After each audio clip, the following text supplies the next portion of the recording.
Բարի գալուստ բուժատետեր, մինչ տեսանյութին անցնելը նշեք, թե որ երկրից եք դիտում մեր տեսանյութերը։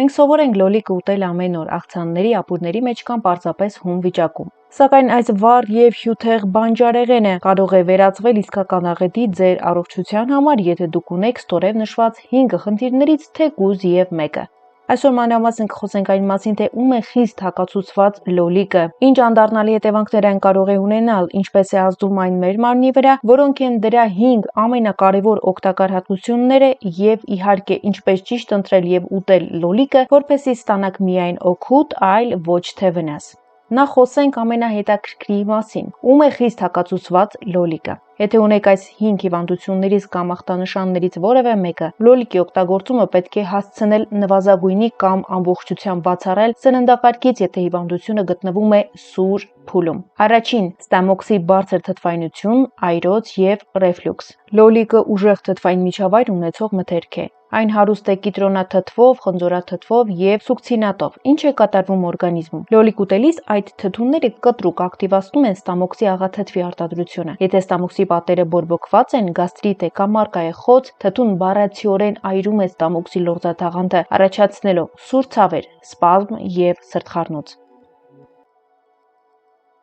Ռեֆլյուքսի մեխանիզմը։ Լոլիկի թթուները թուլացնում են ստամոքսը եւ կերակրափոխը միացնող փականը։ Ստամոքսի թթվային պարունակությունը հետ է մղվում դեպի կերակրափոխ, ինչն էլ բերում է քրոնիկ տանջող այրոցի, կոկորդի գրգռման եւ կրծքավանդակի հետևում սեղմող ցավի։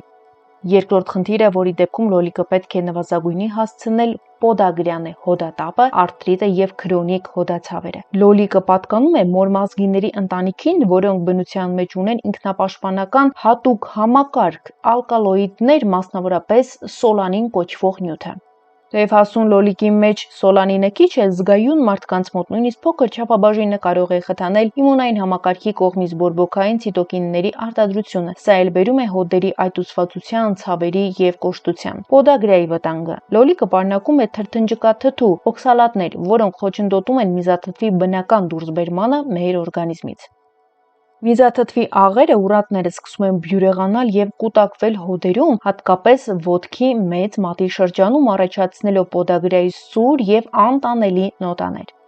Երրորդ խնդիրը՝ երիկամային քարեր եւ միզաքարային հիվանդություններ։ Երիկամային քարերի գրեթե 75-80%-ը կազմված է կալցիումի օքսալատներից։ Լոլիկը եւ դրանից ստացվող արտադրանքը տոմատի մածուկ, կետչուպ, օքսալատների հարուստ աղբյուր են։ Ինչպես են ձևավորվում քարերը։ Երբ օքսալատները լոլիկի միջոցով մեծ քանակությամբ հայտնվում են օրգանիզմում, դրանք արյան մեջ միանում են կալցիումի հետ։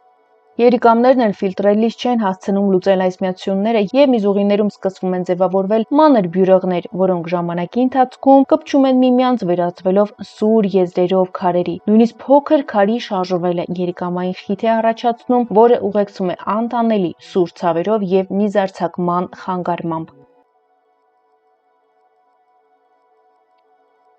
Չորրորդ՝ լեղաքարային հիվանդություն եւ լեղուղիների դիսկենեզիա։ Լոլիկը օժտված է արտահայտված եւ ագրեսիվ սուր լեղամուղ ազդեցությամբ։ Այն ստիպում է լեղապարկին ինտենսիվորեն կծկվել կուտակված լեղին աղիներ մղելու համար։ Խցանման ռիսկը։ Եթե մարդու լեղապարկում արդեն իսկ կան քարեր, լեղապարկի կտրուկ կրճատումը շարժման մեջ է դնում դրանք։ Քարը կարող է հեշտությամբ մտնել լեղածորանի մեջ եւ խցանել այն։ Հետևանքները՝ լեղուղիների խցանումը հանգեցնում է լեղու հետ հոսքի, դեղնուկի զարգացման, աջ թուլակողմում սուր դանակահարող ցավերի, բարձր ջերմության եւ փսխման։ Այս վիճակը շատ հաճախ պահանջում է անհապաղ վիրահատական միջամտություն։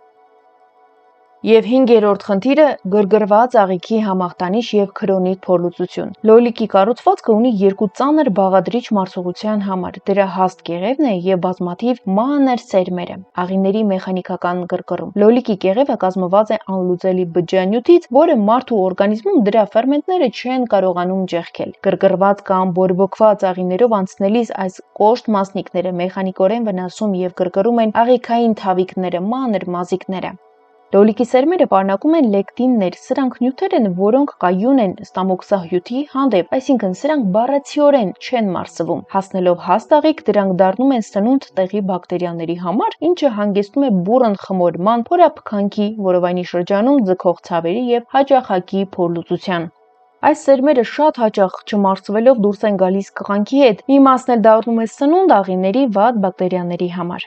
Ահա սրանք էին լոլիկի ամենակարևոր 5 հակացությունները։ Չնայած վերոնշյալ վտանգներին, առողջ մարդու համար լոլիկը իսկական սուպերֆուդ է։ Ահա 5 պատճառ, թե ինչու է պետք լոլիկը ներառել սննդակարգում, եթե չունեք վերևում նշված 5 հակացությունները։ Առաջին՝ լիկոպին, երիտասարդության և պաշտպանության գաղտնիքը։ Լոլիկը լիկոպինի ամենահարուստ աղբյուրներից մեկն է։ Սա հզոր բնական հակաօքսիդանտ է, որը պաշտպանում է մեր օրգանիզմը ծերացումից, նվազեցնում է վատ խոլեստերինի մակարդակը, էականորեն իջեցնում է սրտային հիվանդությունների, որոշակի տեսակի քաղցկեղների առաջացման ռիսկը։ Հաջորդը սրտի և անոթների լավագույն ընկերը։ Լոլիկի մեջ առկա կալիումի և վիտամին B-ի բարձր քանակությունը օգնում է կարգավորել արյան ճնշումը։ Այն ամրացնում է անոթների պատերը, կանխում է թրոմբների առաջացումը։ Հաջորդը տեսողության պահպանում։ Լոլիկը հարուստ է բետա-կարոտինով, որը մեր մարմնի, մեր օրգանիզմի մեջ վերածվում է վիտամին A, լյուտեինով և զեակսանթինով։ Այս նյութերի անունները գուցե ձեզ ոչինչ չեն ասում, սակայն սրանք պաշտպանում են մեր աչքերը համակարգչի, հեռախոսի կապույտ լույսի վնասակար ազդեցությունից, կանխում են տարիքային տեսողության վատացումը։ Հաջորդը իդեալական մաշկ և կոլագենի սինթեզ։ Լոլիկի մեջ պարունակվող մեծ քանակության վիտամին C-ն անհրաժեշտ է կոլագենի արտադրության համար։ Իսկ կոլագենը, ինչպես գիտենք, պատասխանատու է մեր մաշկի առանցքականության, հարթության, կնճիռների բացակայության համար։ Բացի այդ, այն արագացնում է նաև վերքերի լավացումը։ Եվ իհարկե, քաշի կորուստ և թեթևություն։ Լոլիկի բաղադրության մոտ 90-95%-ը ջուր է։ Այն ունի չափազանց ցածր կալորիականություն, 100 գրամը պարունակում է ընդամենը 20 կիլոկալորիա, բայց միևնույն ժամանակ հիանալի հագեցնում է քաղցը իր մեջ եղած բջջանյութի շնորհիվ, ինչը խթանում է նյութափոխանակությունը։ Իսկ ինչպես ճիշտ ուտել լոլիկը, որպեսզի այն մաքսիմալ օգտակար լինի։ Շատերը կարծում են, որ բոլոր բանջարեղենները կամ մրգերը պետք է ուտել միայն հում վիճակում։ Լոլիկի պարագայում ամեն ինչ լիովին այլ է։ Գերեկ ջերմայի մշակման ենթարկված լոլիկ։ Սա լոլիկի ամենազարմանալի հատկությունն է։ Տապակելիս, եփելիս կամ ջեռոցի մեջ թխելիս լոլիկի մեջ վիտամին C-ն մի փոքր պակասում է, բայց ուշադրություն, լիկոպենի քանակը և դրա հասանելիությունը օրգանիզմի համար աճում է մի քանի անգամ։ Տնական տոմատի մածուկը, լոլիկի չիրը կամ ջեռոցում թխված լոլիկը երբեմն ավելի օգտակար է սրտի համար, քան հումը։ Հաջորդը՝ կլպեք կեղևը և հեռացրեք սերմերը, եթե ունեք զգայուն ստամոքս։ Եթե ամբողջությամբ չեք ցանկանում հրաժարվել լոլիկից, բայց այն ձեզ մոտ թեթև ծանրություն է առաջացնում, պարզապես լոլիկը 30 վայրկյանով ըմկղմեք եղման ջրի մեջ, հանեք կեղևը և գդալով հեռացրեք սերմերը։ Միայն միսը ուտելը ավելի թեթև է մարսողության համար։ Եվ մի համադրեք վարունգի հետ մեծ քանակությամբ։ Այո, վարունգով և լոլիկով աղցանը մեր ազգային ամենասիրված ուտեստներից է, բայց դիետոլոգները խորհուրդ չեն տալիս դրանք չարաշահել միասին, քանի որ վարունգը պարունակում է մի ֆերմենտ, որը քայքայում է լոլիկի մեջ եղած վիտամին C-ն։ Բացի այդ, այս երկուսի մարսելու համար մեր ստամոքսից պահանջվում է տարբեր թթվայնության միջավայրեր, ինչն էլ կարող է առաջացնել գազեր։ Իսկ ինչպես ճիշտ ընտրել և պահպանել լոլիկը։ Ուշադրություն դարձրեք հոտին։ Լավ բնական լոլիկը պետք է ունենա հագեցած, թարմ, բնորոշ լոլիկային բույր, հատկապես պոչիկի հատվածում։ Եթե հոտ չկա, ապա այն աճեցվել է արհեստական պայմաններում կամ լցված է քիմիկատներով։ Բացի այդ, եթե կտրում եք լոլիկը և տեսնում եք հաստ, սպիտակ կամ կանաչավուն երակներ, իսկ միջուկը չոր է և անգույն, սա նշան է, որ այն աճեցվել է մեծ քանակությամբ նիտրատներով։ Որակյալ լոլիկի միջուկը պետք է լինի համասեռ և հյութեղ։ Խուսափեք չափազանց կոշտ լոլիկներից։ Եթե լոլիկը արտաքինից կատարյալ է, չունի ոչ մի դեֆեկտ, բայց քարի պես կոշտ է, սա նշանակում է, որ այն գենետիկորեն փոփոխված է երկար պահպանման և տեղափոխման համար։ Հարգելի հետևորդներ, այս թողարկման համար այսքանը։ Եթե տեսանյութը օգտակար էր, հավանեք այն դնելով լայք։ Մեկնաբանությունների հատվածում գրեք՝ սիրում եք լոլիկ, թե ոչ, արդյոք ձեր օրգանիզմը և ստամոքսը զգայուն են լոլիկի նկատմամբ։